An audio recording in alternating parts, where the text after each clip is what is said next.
Assalamualaikum friends, I hope you all are doing well. This is me Dr. Amira Ali and I am a gynecologist. मेरा ताल्लुक फैसलाबाद शहर से है और आज हम जो इम्पॉर्टेंट टॉपिक डिस्कस करने वाले हैं वो है ज़ीरो स्पर्म काउंट के बारे में, यानी कि एज़ोस्पर्मिया के बारे में। एज़ोस्पर्मिया की क्या क्या रीजंस होती हैं, क्या क्या टाइप्स हैं, इसका ट्रीटमेंट क्या वाकई अवेलेबल है और अगर ये ट्रीटमेंट मौजूद है तो इसका क्या सक्सेस रेट है, इसी पर हमने आज बात करनी है। टॉपिक पर बात करने से पहले अगर आप मेरे YouTube चैनल पर नए हैं और चैनल को आपने अभी तक सब्सक्राइब नहीं किया तो चैनल को लाजमी सब्सक्राइब करिएगा ताकि ऐसी मज़ीद इंफॉर्मेटिव वीडियोस आप तक बआसानी पहुंच सके। तो चलते हैं हम अपने टॉपिक की तरफ कि एज़ोस्पर्मिया क्या होता है। हम अपनी डेली प्रैक्टिस में ये देखते हैं कि जब भी कोई इनफर्टाइल कपल किसी फर्टिलिटी डॉक्टर को या स्पेशलिस्ट को कंसल्ट करता है तो उनको जो सबसे पहली रिपोर्ट करने के लिए दी जाती है वो है हस्बैंड सीमन एनालिसिस। और हस्बैंड का जो सीमन एनालिसिस होता है, इसकी रिपोर्ट आमतौर पे 2 से 3 दिन में जनरेट होती है और जब ये रिपोर्ट जनरेट होकर आती है तो जो रिजल्ट्स होते हैं वो काफ़ी परेशान कुन होते हैं, तशवीशनाक होते हैं और वो होती है कि रिपोर्ट के अंदर स्पर्म काउंट नील है, ज़ीरो है, यानी कि मेडिकल टर्म में इसको एज़ोस्पर्मिया है। अब कपल बहुत परेशान होता है और अपने डॉक्टर से पूछता है कि क्या मेरे प्रेगनेंसी के कोई भी चांसेस नहीं है और क्या मैं कभी भी अपने स्पर्म से बच्चा पैदा नहीं कर सकता। तो फ्रेंड्स, पहले किसी ज़माने में उनको ऐसा कहा जाता था कि आपके प्रेगनेंसी करने के चांसेस नहीं हैं, अगर आप अपना सीमन यूज़ करते हैं तो आपके सीमन में ज़ीरो स्पर्म है। लेकिन friends, thanks to God and thanks to nature and science के अब रिसेंट एडवांसेस ऐसी आ गई हैं कि ऐसे लोगों का भी ट्रीटमेंट मुमकिन है। तो इसके बारे में हम जानते हैं, लेकिन पहले हम बात करेंगे एज़ोस्पर्मिया की टाइप्स के बारे में। एज़ोस्पर्मिया के 2 टाइप्स होती हैं, ऑब्स्ट्रक्टिव एज़ोस्पर्मिया और नॉन ऑब्स्ट्रक्टिव एज़ोस्पर्मिया। ऑब्स्ट्रक्टिव जैसे कि नाम से ही शो हो रहा है कि कहीं ना कहीं ऑब्स्ट्रक्शन पाई जा रही है। तो स्पर्म जहां बनते हैं यानी कि टेस्टिस और स्पर्म जहां से रिलीज होते हैं यानी कि यूरेथ्रा, इनका जो दरमियानी पैसेज होता है वहाँ ही कोई ना कोई ऐसी रुकावट बनती है जिसकी वजह से स्पर्म जहाँ बन रहे होते हैं यानी कि टेस्टिस और जहाँ से रिलीज होना होता है यानी कि यूरेथ्रा, इनके जो दरमियानी पैसेज है उसमें कहीं ना कहीं ऐसी ऑब्स्ट्रक्शन बन जाती है जिसकी वजह से फिर प्रेगनेंसी नहीं हो पाती और कहीं ना कहीं वो स्पर्म्स रुक जाते हैं और सीमन एनालिसिस जो है वो हमारा ज़ीरो स्पर्म शो करता है। तो इसका ये मतलब नहीं है कि हमारी बॉडी में स्पर्म्स नहीं बन रहे, हमारी बॉडी में डेफिनेटली स्पर्म्स बन रही हैं। टेस्टिस हमारी अबंडेंट अमाउंट में स्पर्म्स बना रही होती हैं, लेकिन वो अनफॉर्चुनेटली पहुंच नहीं पाते अपनी डेस्टिनेशन तक।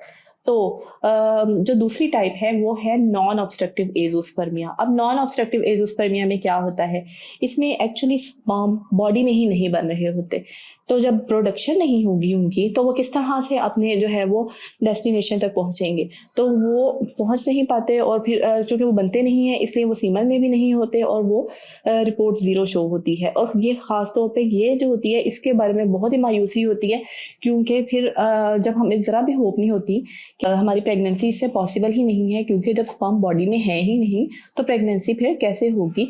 और नतीजतन फिर उनको ऐसे पेशेंट्स को डोनर स्पर्म्स यूज़ करने का मशवरा दिया जाता है।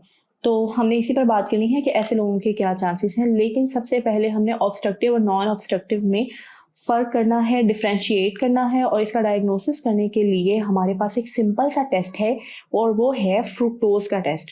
अब हमने सीमन के अंदर फ्रुक्टोज का लेवल चेक करना है और अगर ये फ्रुक्टोज का टेस्ट नेगेटिव आ गया तो इसका मतलब ये है कि ये ऑब्स्ट्रक्टिव एज़ोस्पर्मिया है और अगर ये पॉजिटिव आया तो इसका मतलब ये है कि ये नॉन ऑब्स्ट्रक्टिव एज़ोस्पर्मिया है। और दोनों के अलग अलग ट्रीटमेंट हैं और दोनों के ट्रीटमेंट की फिर सक्सेस रेशियो भी डिफरेंट है। अब ऑब्स्ट्रक्टिव एज़ोस्पर्मिया का ट्रीटमेंट बहुत ही आसान है और इसका सक्सेस रेट बहुत अच्छा है। इसका जो ट्रीटमेंट है वो यही है कि अगर आप ये ऑब्स्ट्रक्शन को ख़त्म कर देंगे सर्जिकली तो फिर आपको जो है वो सीमन के रास्ते को आप बहाल कर देंगे तो सीमन में जो है वो स्पर्म्स आ जाएंगे।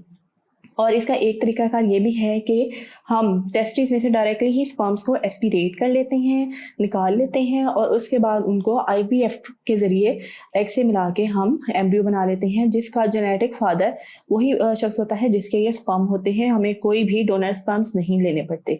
इस ऐसी टेक्निक्स को हम पीज़ा और टीज़ा कहते हैं। इनको हम किसी और वीडियो में डिटेल से डिस्कस करेंगे, लेकिन ये तरीकाकार बहुत ही इफ़ेक्टिव है और तकरीबन ऑब्स्ट्रक्टिव एज़ोस्पर्मिया का जो सक्सेस रेट है वो ऑलमोस्ट 100% है।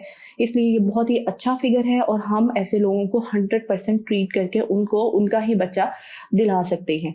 अब हम आते हैं दूसरी जो हमारी टाइप है एज़ोस्पर्मिया की, जो कि है नॉन ऑब्स्ट्रक्टिव एज़ोस्पर्मिया। अब नॉन ऑब्स्ट्रक्टिव एज़ोस्पर्मिया में जैसे कि नाम से है, कोई रुकावट नहीं है, कोई भी मसला नहीं है। मसला है तो सिर्फ और सिर्फ टेस्टिस में मसला है, यानी कि टेस्टिस में ही स्पर्म नहीं बन रहे। अब ये स्पर्म ना बनने की कई वजूहात हो सकती हैं। फॉर एग्जांपल ऐसा हो सकता है कि ब्रेन से कोई ना कोई हार्मोन्स ऐसे डेफिशिएंट हैं जो कि स्पर्म्स को नहीं बना पा रहे, टेस्टिस को एक्टिवेट नहीं कर रहे। इसके अलावा जो एक मेल हार्मोन टेस्टोस्टेरोन होता है, उसकी अगर डेफिशिएंसी है बॉडी में तो भी स्पर्म्स नहीं बन पाते।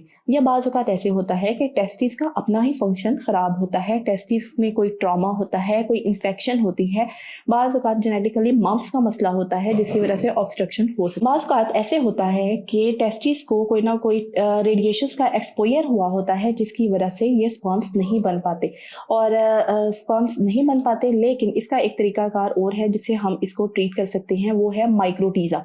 माइक्रोटीज़ा में ये होता है कि माइक्रोस्कोप के ज़रिए हम टेस्टिस को इवेलुएट करते हैं और जब हम माइक्रोस्कोप के ज़रिए देखते हैं तो हमें टेस्टिस में कहीं कहीं ऐसे एरियाज मिल जाते हैं जहाँ पर कुछ ना कुछ स्पर्म्स बन रहे होते हैं और वहीं से हम स्पर्म को एस्पिरेट कर लेते हैं और बाकी का जो हम ट्रीटमेंट है वो वैसे ही करते हैं जैसे आईवीएफ में हमने बच्चा बनाना होता है, एम्ब्रियो बनाना होता है, उसको एग से मिलवाकर हम एम्ब्रियो बना लेते हैं और इस पर भी हमें डोनर स्पर्म्स की ज़रूरत नहीं पड़ती। अब इस तरीक़ाकार की यानी कि माइक्रोटीज़ा की सक्सेस रेट ऑलमोस्ट 30 to 40% है, इसलिए ये भी हमारे लिए काफ़ी होपफुल फिगर है और आई होप कि अगले आने वाले कुछ सालों में इसमें और भी एडवांसमेंट होगी और हम इसको और भी अच्छे तरीके से कर पाएंगे और इसका सक्सेस रेट और भी इंक्रीज़ होगा।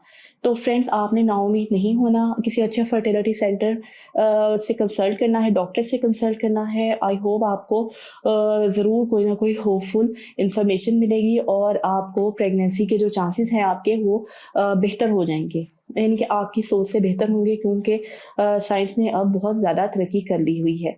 आपके माइंड में आई होप बहुत से क्वेश्चंस होंगे। अगर आपके माइंड में कोई भी क्वेश्चन हैं, कोई क्वेरीज हैं तो मुझसे कमेंट बॉक्स में लाजमी डिस्कस करिएगा। मैं आपको उनका जो है वो जवाब देने की कोशिश करूँगी। और ये वीडियो अगर आपको अच्छी लगे तो आप इसको लाइक ज़रूर कीजिएगा, शेयर कीजिएगा। अपना बहुत सा ख्याल रखिएगा और मुझे दुआ में याद रखिएगा। Take care. अल्लाह हाफिज़।